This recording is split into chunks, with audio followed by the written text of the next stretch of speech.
All right, it looks like just about everybody has come in. Thank you so much for joining us. Good evening. My name is Heidi Graham, and I am president of the League of Women Voters of Arlington Heights, Mount Prospect, Buffalo Grove. Essentially, we cover all of the communities of High School District 214. Very excited to have with me Karen Thomas, friend and community leader. Pardon me. Vivian Lopez, who is a senior at John Hersey High School and one of our emerging leaders. Our league is 100% a volunteer organization. We have no paid employees.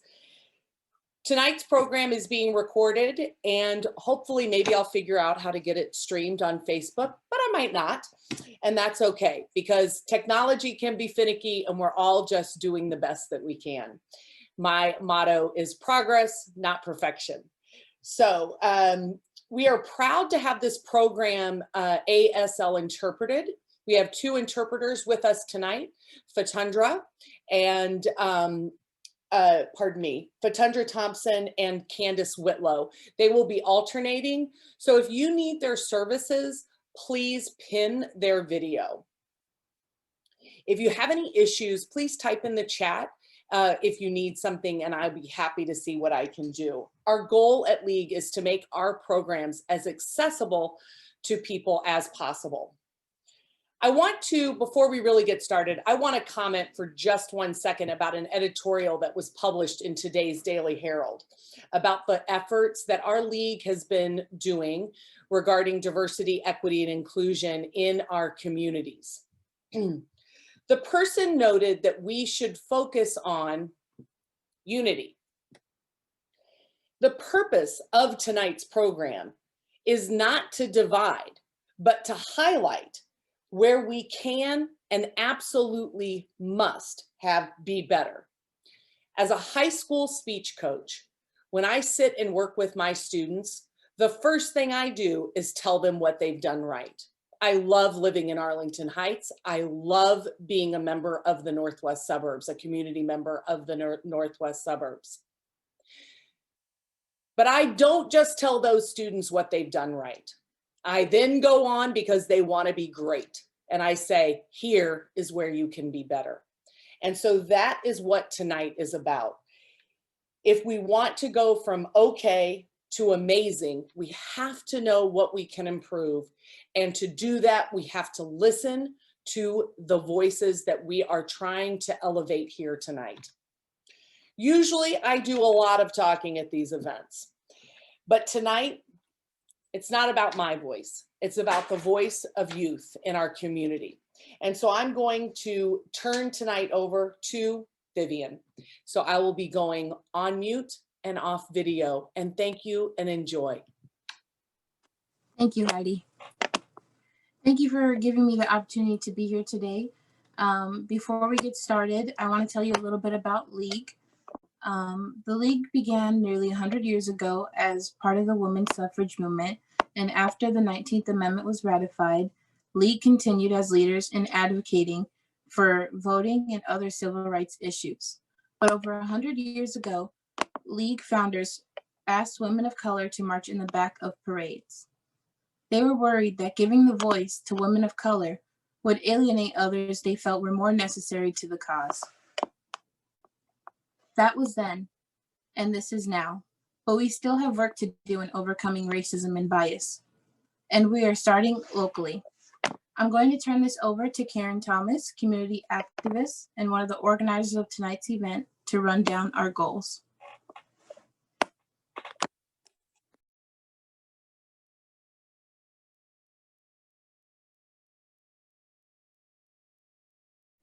Thank you, Vivian. Thank you for coming tonight. Like Vivian said, I'm going to go through our goals for this summit.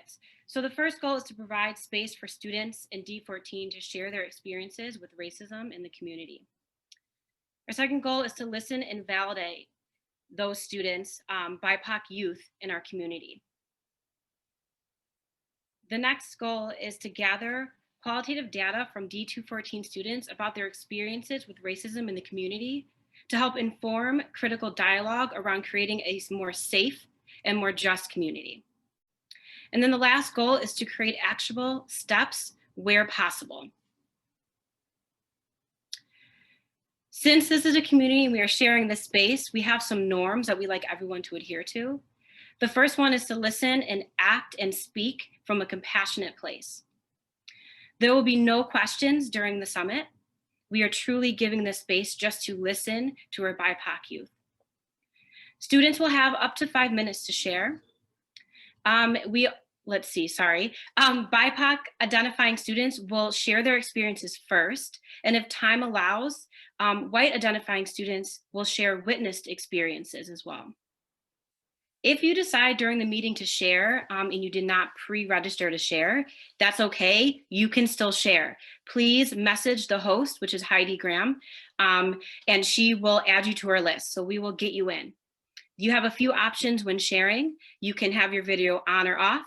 You can do it anonymously, which means your name will not be shared, or you can share your name.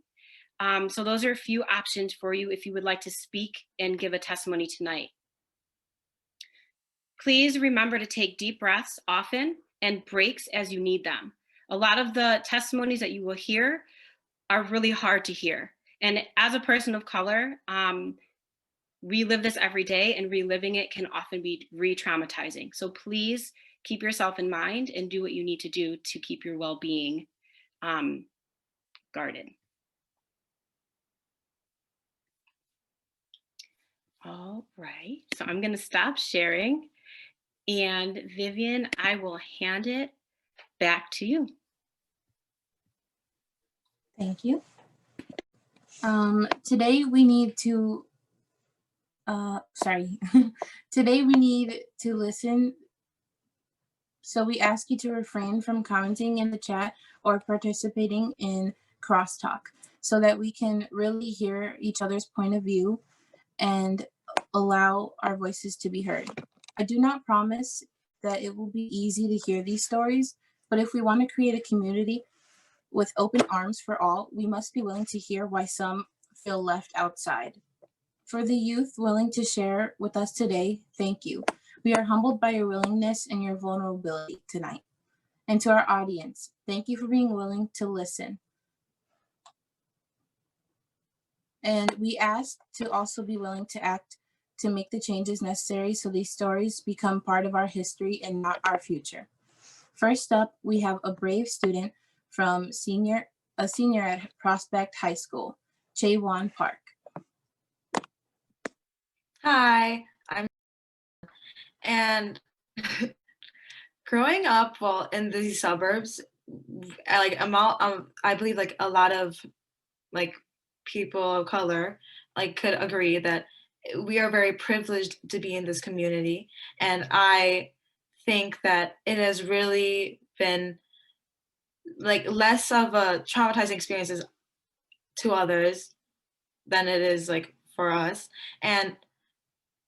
But I reverted that wrong. It has been more of a traumatizing experience for other people that have not been in the privileged community like ours. And even then, I still have like faced a lot of racism and in this community. Like, I've always thought that I was just like everyone else, and I had always thought that. And then in third grade, I met this kid who thought he was just this hilarious person, and was like, did the thing where it's like, my mother is Chinese and pulled his eyes up, and then my father is Japanese and pulled his eyes down, and then was like, I'm all mixed up. And that really stuck with me. I was obviously just a kid and didn't understand what that was. Like, what did it mean? I was like, this just doesn't feel right. And later on, I realized that this is just normalized racism. And as I kept growing up, I realized that I wouldn't be looked at like me just for me, like for my personality, but that how I look, the race I was born into, would be a factor of how people viewed me, as horrible as it is. And it really discouraged me, as this is a very like white dominant community. And I spent I spent a lot of my years just wanting to be white. Like I hated being Korean. I hated bringing like the food my mom would make me to lunch. It was always people would ask me like, "Oh, what'd you bring?" And I would just hate talking about it. I never liked talking about my culture. I stopped speaking my language for like 3 years, and that has really put like a disparity between me and my grandparents and just other people that could really help me like learn about my own culture. And a lot of middle school was just spent fantasizing about what what if I was born white? What if I was just wasn't Asian? And that was just very hard. And I would always reject something that was like Asian or Korean. I would always put it down no matter what it was for some reason. And it only got worse as I was called a chink on multiple occasions.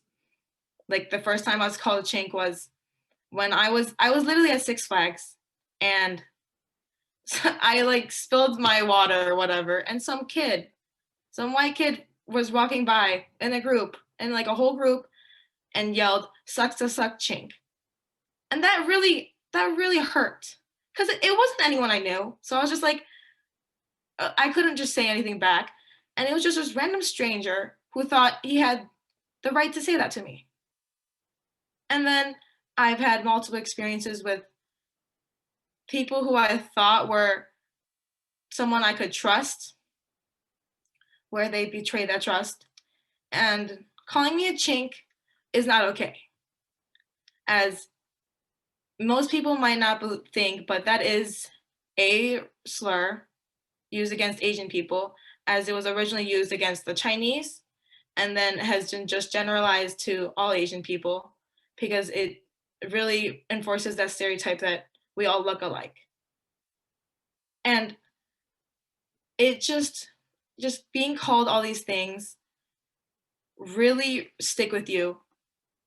And I know people think that like, oh, it's just a word, you can get over it. But there's a lot that goes into it where people just learn these behaviors and think that they're funny. And that's not okay. I've also experienced multiple microaggressions where I would be just looked down upon and like be ignored for if I had looked like for help from like teachers. I've always been like, oh, you'll get it. No, you'll get it. You'll be fine. And it's really, really just diminishing, as I don't want to feed into that stereotype, but they're pushing that stereotype onto me. And it shouldn't be something that people looking for, like asking for help isn't something that people should be afraid to do.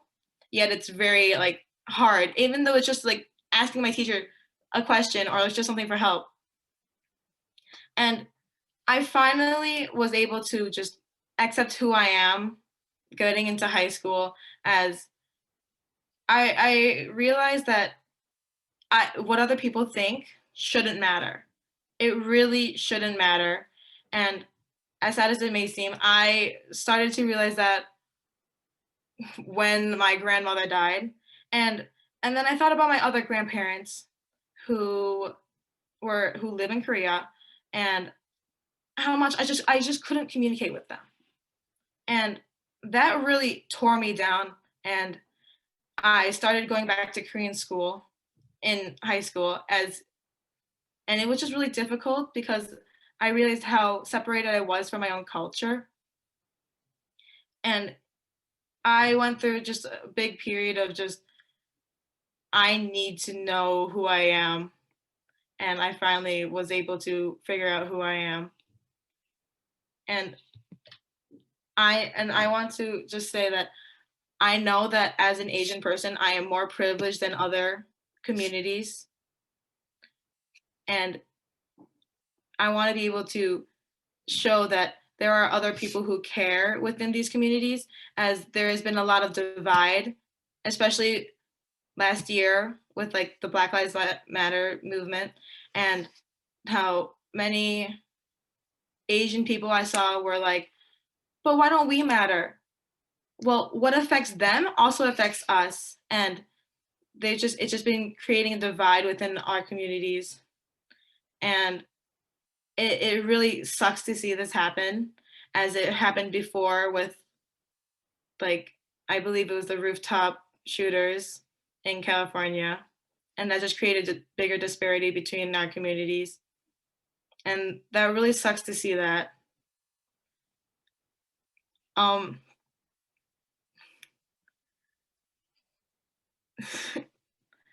um,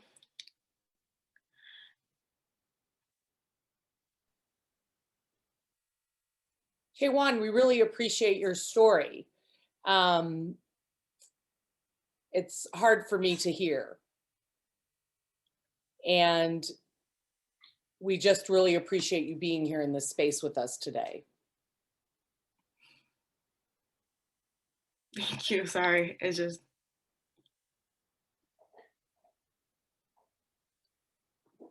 and this year I realized how much there was like internalized racism within me, and that really sucks to see. But I've grown out of that, and I hope that people can sit down and listen to others experiencing racism and other oppressions to become better and be more unified. Thank you.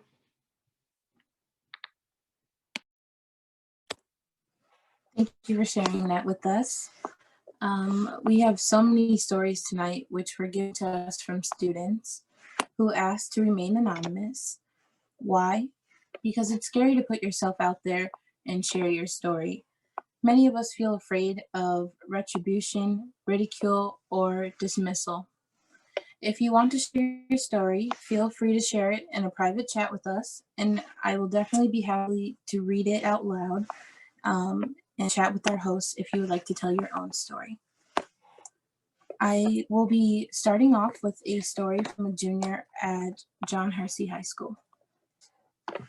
So in Hersey, each year during Black History Month, Black Student Union hosts a show in order to show a part of our culture while spreading awareness regarding racial injustice. Last year, we presented a show called Through Our Eyes. In one of the scenes, several girls stood on the stage dancing to the song Brown Skinned Girls, trying to portray how proud they were to be who they were. One Hersey student decided to take a picture of all the girls standing on the stage and captioned it with #auction. This image circulated around the school until BSU members noticed. We brought the incident to the dean, and the dean asked for him to apologize to us, which I felt wasn't the most appropriate punishment, since I thought it would have been harsher, since it made us feel dehumanized and made us realize the type of the community we live in.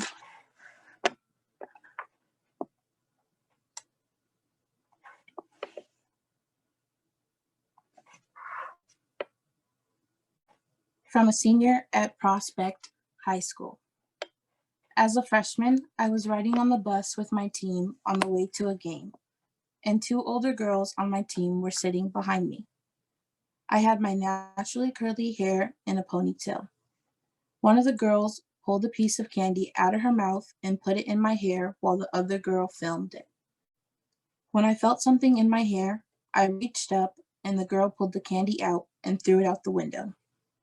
I did not know what happened until I saw that they had posted the video publicly on Snapchat. They only apologized after other teammates got upset with them.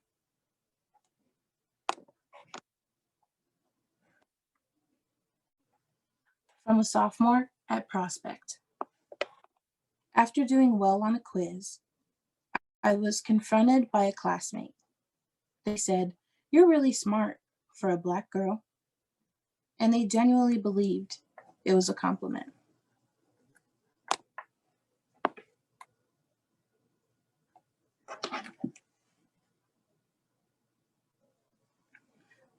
From another senior at Prospect High School, Lexi Harrell. I honestly feel like the many people look at Arlington Heights and truly believe that racism is not a part of it. It is. Maybe I notice it because I am one of the few Black women in this community. But sometimes it feels suffocating, like there is nowhere to turn. This may sound dramatic, but some of you might understand how others and I feel if you have to deal with casual racism. I was once riding my bike to the library, and I was about to cross the street when a car zoomed past me. Someone in the vehicle rolled down their window and screamed the N-word at me. I was shocked. Is that what I am to others? Some days, I still do not completely know the answer to that question. I dated a boy for a couple months, and during that time, he would throw hateful comments at me. During and after our relationship, he would call me the N-word, a monkey, and a dirty cotton picker. He would tell friends of his that I did not know to text me similar things. I will never forget this and how much it affected me. I felt trapped, getting random texts, anonymous phone calls, nasty voicemails, and for what? Because the pigment in my skin is darker than some others? I still cannot comprehend why this happened. I was too shy to stick up for myself, and I let it continue for a very long time. I am biracial, half Black and half white. Some people love to make me think I am not white enough or Black enough for them. I have been told insensitive things like, you don't count as being Black because you're only half, or ha, you are N-word 0.5. Yes, that was indeed one of my nicknames for a while. Not really a term of endearment. Being half African American does not strip away the Black in me. Several white kids have told me they get an N-word pass, which is basically permission to say that word, because they have Black friends. I despise comments like these and every ignorant intention behind it. I feel like I've been fighting to define my own identity for as long as I can remember. It is hard feeling like people will not take the time out of their day to understand or put themselves in other people's shoes. I struggle with finding people to talk to about these issues, but I hope someday I will be able to talk about my melanin without fear. I know I am not the only one who feels this way, and I hope that someday that people of color will not feel like outsiders in our own community. Some days I feel hopeless and that I just want to be in a place where none of this exists. Other days I want to scream to the world that I am proud to be Black and that it does not make me different. It makes me stronger. Lexi Harrell, age 18.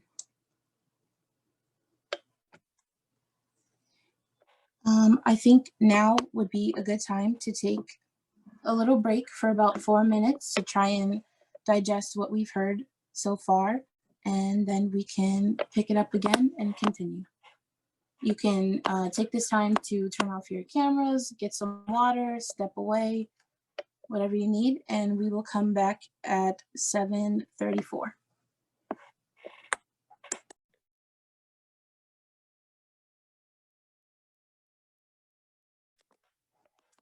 And we are back. So during the break, we were sent a question from a participant that they did want to share. We've allowed you to speak, and if you would like to turn your camera on, we would like you to share now.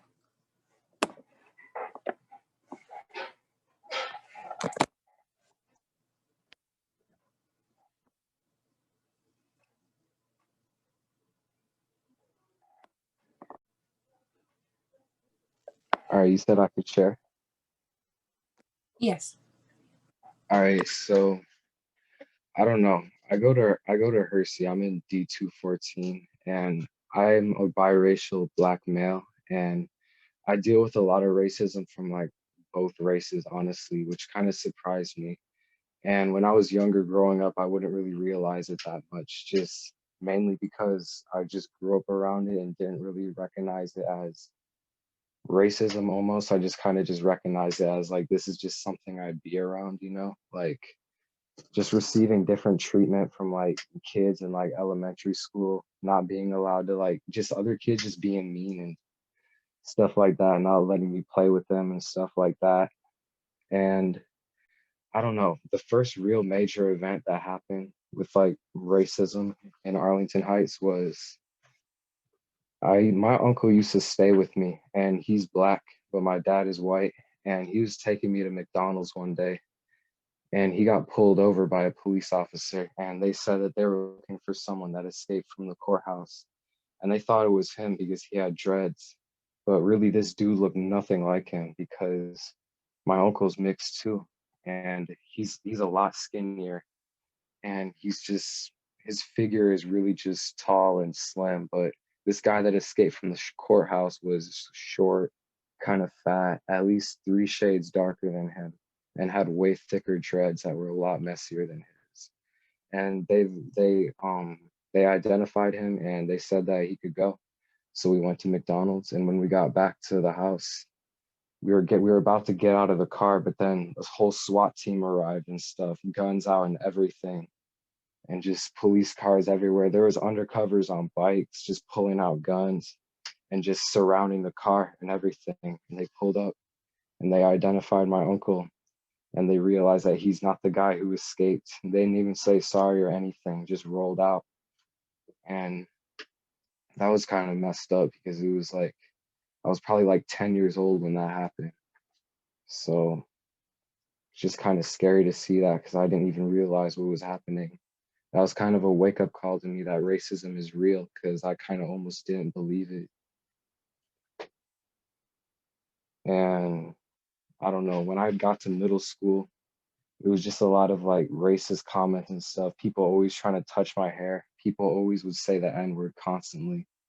And like you were saying with the other stories earlier, there was a lot of people with the N-word pass and stuff, and people would ask me a lot for it. And I even had some black friends that would like freely give it to people too. I would never give it to people at all.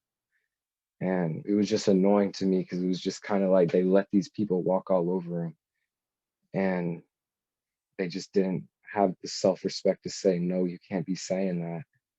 Like, the white people would be saying the N-word more than the black people. And that's like the thing that would shock me the most. And yeah,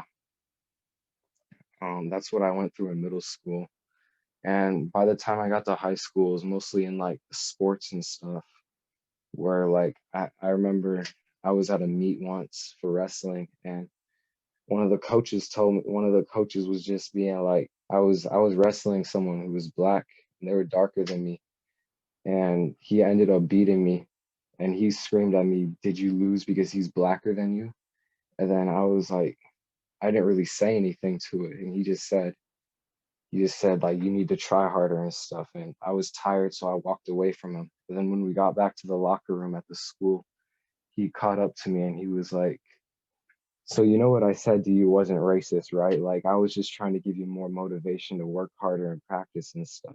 And I was like, are you kidding me?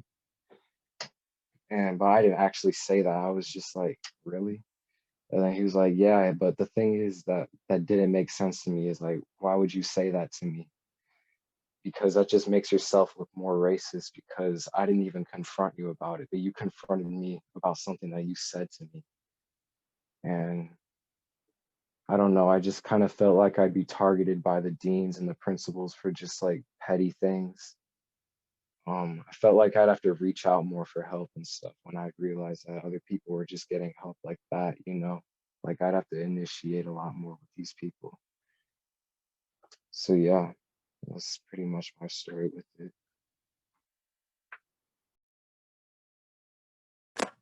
Well, I am very sorry that you had to like experience all of those different experiences. It's definitely not okay. But I do want to thank you for speaking up and telling us your story today.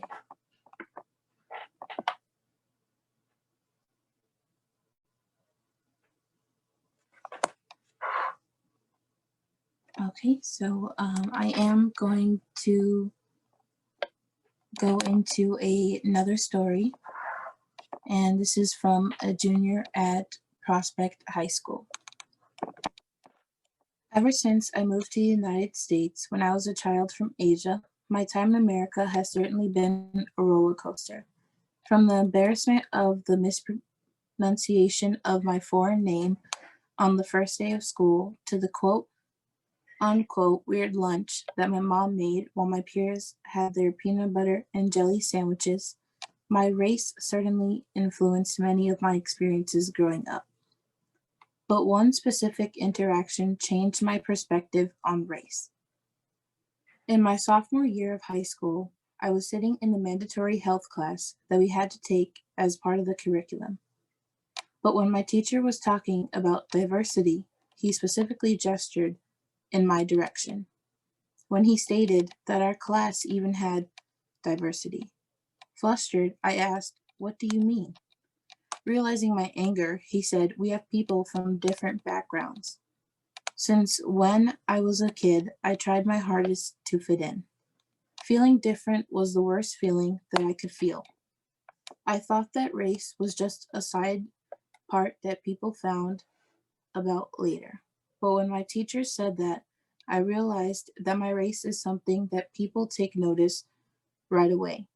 And no matter how anti-racist they may be, their internalized racism automatically creates assumptions and stereotypes in their brain. Although my embarrassment was through the roof, I realized that it is up to our generation to deconstruct those false narratives that put people of color into boxes. To truly remove these narratives in America, we must reconstruct our education on race in schools and fully dissect the systematic racism in every part of racism. I may be pessimistic because of my expressions in our district, but through education, reevaluation, and love, there comes a day where diversity is a foundation, not just a lone Asian boy sitting in a health class.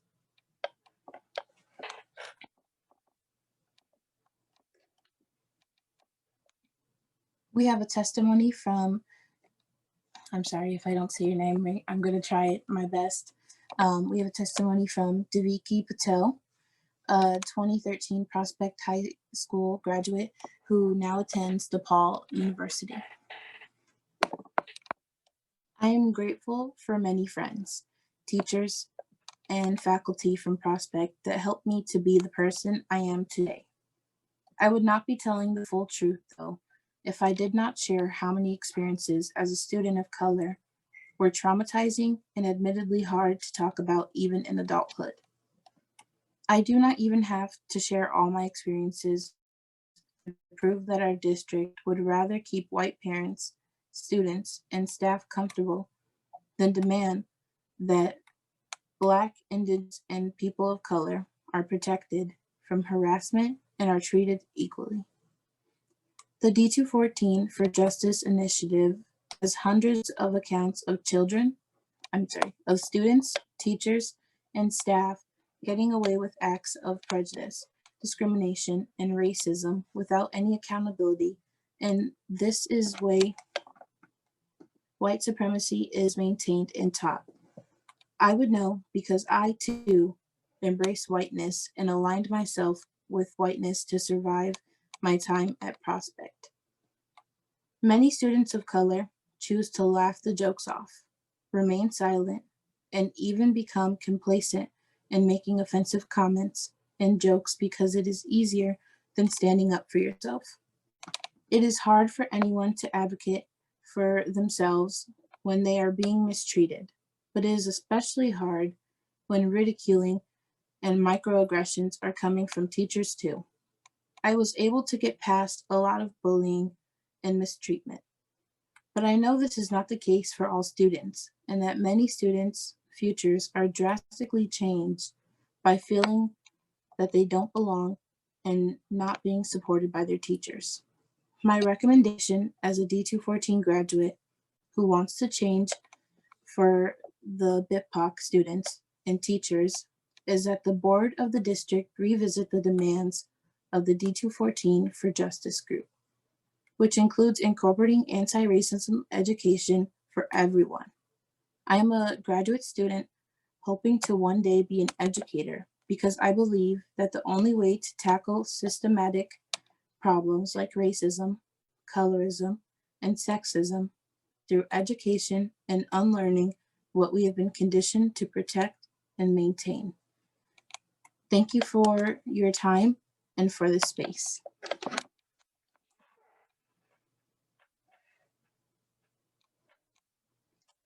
I would like to call for another quick break for you to get some water, digest the stories that were just read and told, and we will reconvene in 5 minutes. If there's anyone else who would like to share, please throw it in the chat to our host right now so we can get you on the list.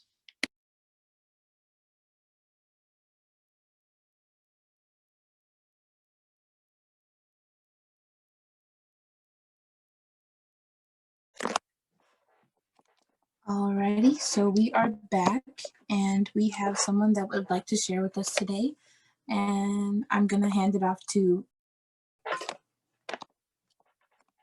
Hi, so my name is, I was working over the summer with District 214 for Justice with the anonymous stories about racism and sexism and homophobia. We were working to push for the resolutions by the youth for the youth. And over just like, sorry, I can't speak. It's just been very exhausting because, well, first the board president said, I disagree that our policies are discriminatory, and basically said nothing was going to change. So after all this work, he completely brushed us off. And even after that, I run the Instagram account. I've been continuously harassed by people. People make fake accounts on Instagram. People have, called me slurs, whether it was attacking my identity as queer or my identity as Asian. It's just been kind of horrible. People have come to my house and left Trump signs. And it's kind of terrifying to think that, after I've been working so much, trying to make a better environment for people of BIPOC people in this community, there's been so much push against that. It just kind of speaks to, not only like the systemic issues within here, but also the environment itself that has made such a hostile, push against racial justice. And that's been so not inclusive towards, these students. So that's just all I wanted to say. Thank you for letting me speak. Thank you for sharing. Next up, we have. Hi. First, I want to give a shout out to everybody that spoke today. Like, I know that giving your testimony is hard because personally, I don't like to talk about my experiences, and I know that it's hard. So thank you for everyone that shared your story. So I have grown up in a predominantly Black school ever since 7th grade. And, I never dealt with like any racism or anything like that. So my mom decided to transfer me out here my 8th grade year so I could get a taste of reality. And I definitely got a taste of reality. I had students and teachers, be racist towards me. It's calling me the N-word or, putting me on this low pedestal, thinking I'm not smart enough. People telling me like, do the Black girl pose or say a Black joke or something like that. Like, just being completely disrespectful. And this is very personal to me because my great-great-great-grandmother died in 2014. And she has gone through this, you know, the slurs, the beating, the racism, like the segregation. She's been through all of this, and she made her way to Chicago, but she experienced this at a young age. And I feel like no one should, no matter what race, should go through this, especially at a young age, and especially in this day and time. And it just hurts my heart, and it brings tears to my eyes because like I really give my condolences to the people who are going through this. I know the feeling. I know it hurts. And if you want change, you have to start at your school. You have to start local, just how they're doing now. You have to start local. I'm trying to, get some studies, going on in our schools and stuff like that, just to get something going on, to just acknowledge, our successes and stuff like that. Like, because they'll teach us about our failures, but they won't teach us about our successes. So, all you have, the power of the tongue is very important. So as long as you use your voice, and I know it's hard, so I'm not saying use your voice. I know it's hard. And even an anonymous letter, just go and use your voice because it is a very, very powerful tool. And I'm pretty sure someone will be on your side. Someone will love to talk about it. Someone will bring it up in the board meetings or something like that. So thank you. Thank you so much for sharing. We do have one more testimony from Anna.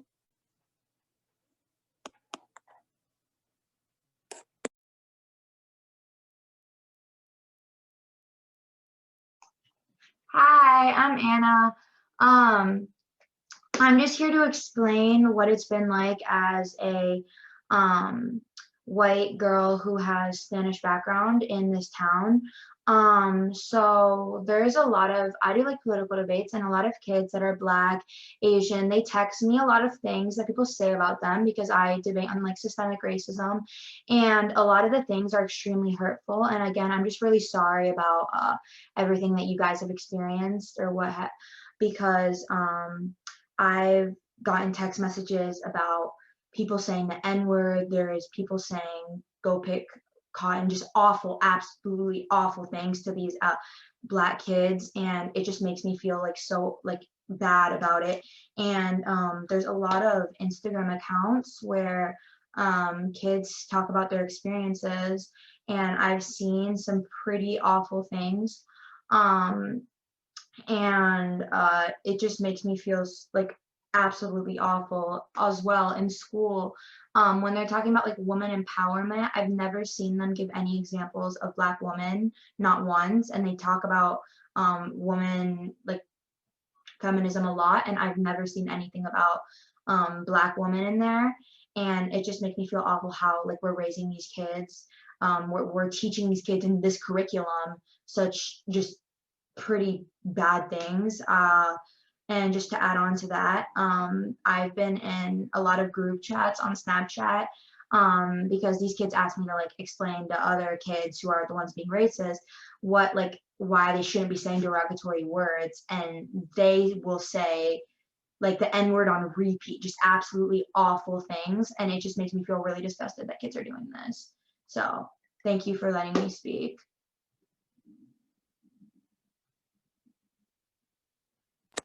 Yes, thank you for sharing that point of view with us.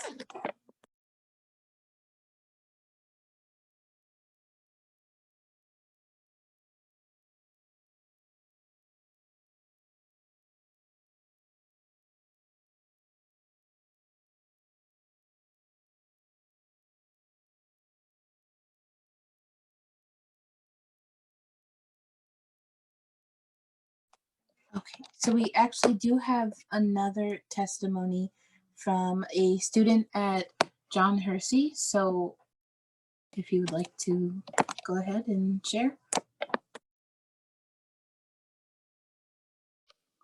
Yeah. Okay, so I'm a student at John Hersey, and I just wanted to give my perspective as like a Black girl that in this community, and not only a Black girl, but I'm also Latina, and I am like of Muslim faith. So with all these things combined together, going to a predominantly white school is very hard. I can't say I've experienced like things as bad as I've heard today, and I'm so sorry, but it's not easy either way. Like being in a classroom and looking around and being the only person of color when issues are being discussed regarding people like your people is so hard. Like having everybody turn around, look at you, or like at the end of the class, crack a joke like, "Oh, Ashley, did your parents jump the border, or are you here legally?" Or we watched a documentary in class about like African genocide, and everybody around school was poking fun at it, even though I didn't think it was funny at all. Actually, I cried during the documentary. Or in Heresy, we have this racism forum to spread awareness about racism, and many of us were crying because of how like harsh these stories were to listen. And kids go up to us and be like, "I don't understand how you can be crying if you don't even know these people. This happened so long ago." Like invalidating my like pain in a way. Or like people going up to you and being like, "Oh, why don't you wear your hijab? Why don't you wear your hijab? Like, aren't hijabi women like oppressed? Aren't you guys like not happy and abused?" And I'm like, no, like just you just like as a person of color in a predominantly white area, you literally have to be in constant like you always gotta have your guard up. You can't like give them like the reason like they expect a certain like behavior from you. So all the time you have to be proving them wrong or trying to prove them wrong.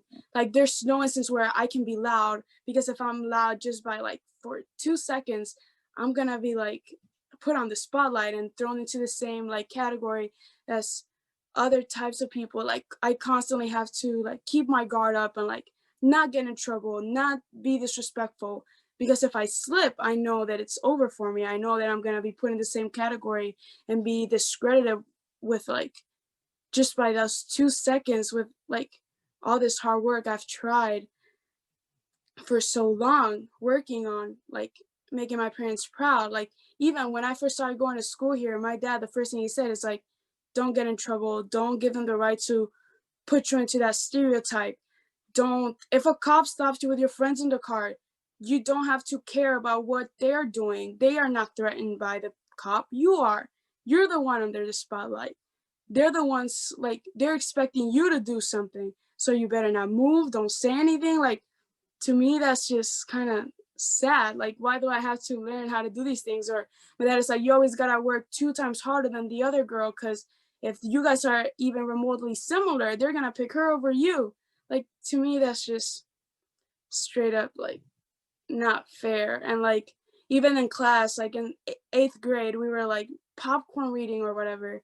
And like I moved from Mexico not too long ago, only about like what 3-4 years ago. So my English was not the best. It's still not the best yet, but like it was worse back then. And I struggled with my words. I could not pronounce some words. And I remember hearing everybody sniggling and me literally running out of the room crying. And everybody later on, like I'll be sitting in the lunchroom and people would be like mocking my crying, even though they have no idea what it's like to be put in the spotlight with like 3 languages in your head. Like it's just kind of hard, and it's kind of sad we all have to go through this, but like we all make the best of it. And I'm so proud of all of us for like getting through it and still being like the strong people we are now and still accomplishing everything we want to do and keeping our head up.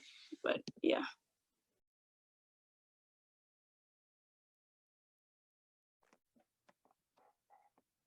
I can definitely relate. I felt similar to some of the feelings you have. You know, I'm half Black and half Mexican, so I've never really known what side I kind of like steer more to.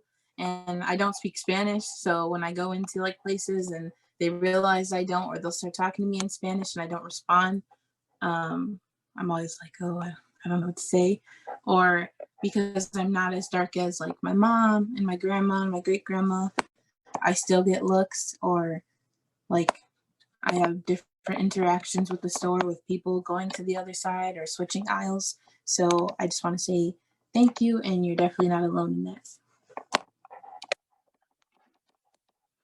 And just 1 second. So we want to be sure that everyone had a chance to speak. So if there is anybody else that does want to share their story, whether I read it for you, or if you want to come on as anonymous and speak on the panel, if you could just chat that to us. And then we'll just take a quick, like 2-minute break just to see if anybody else wants to tell their story with us. Alrighty, and we are back. I'm going to pass it over to Ms. Thomas to lead us through the last of the slides. Okay, thank you, Vivian. Let me just share my screen really quickly again. So I just want to show you the next steps. So if you would still like to share your experience, or you talk to someone and they're like, oh man, I wish I did that, or you processed after this, you can email them to the website that's on the screen. I will also throw it in the chat once I'm done talking, because I cannot type and talk at the same time. But it's racism at the League of Women Voters, Arlington Heights @gmail.com. So feel free to keep sending those in. You can send a voice recording, a video recording, or a written testimony. Okay, and we'll keep collecting those. It can also be anonymous as well. And please check out 2 amazing resources to learn or to listen to and read more experiences that our BIPOC youth go through out here in our community. They were already mentioned tonight, actually, but the first one is the D214 Justice Group website. They've done a really amazing job of curating testimonies and also a manifesto about what needs to happen in the district to move forward. So please check out their site and support them. And also on Instagram, the D214 for Justice, all student accounts of what they have experienced recently and in the past. Also, please look out for other information about future events coming. We plan to keep this conversation going. This is one of the first steps is to listen, and then we plan on holding space to continue critical dialogue and discussions about what's going on in our communities and how to move forward. And also, I know that Heidi threw it in the chat, but we do have another event on February 1st for residents and employees experiences to be shared. I'm going to stop sharing for a second, but real quick before I mute, Vivian, I just want to say you have done an amazing job moderating. I appreciate you greatly, and thank you so much for doing this. It was a pleasure to read all of your guys' stories and even hear the stories.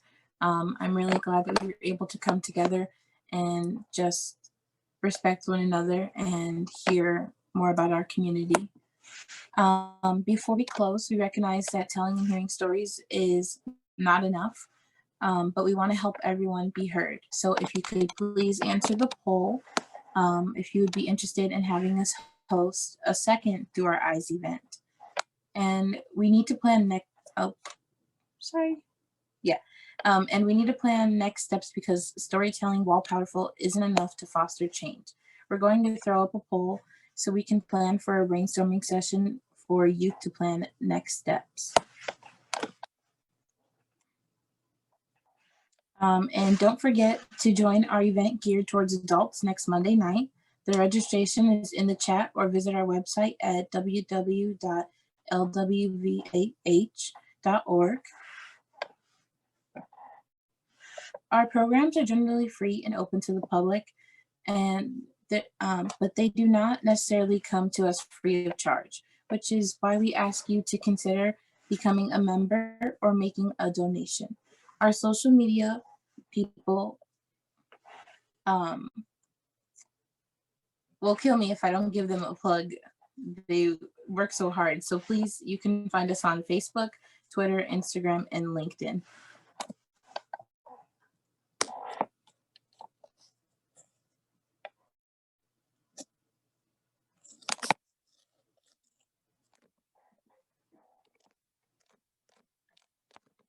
Thank you for joining us today. A recording of tonight's program is available on Facebook. As soon as our volunteers are able, the recording will be available on our YouTube channel as well. For more information on our league and all programs, it can be found at our website. I hope you all have a great night, and thank you again for coming.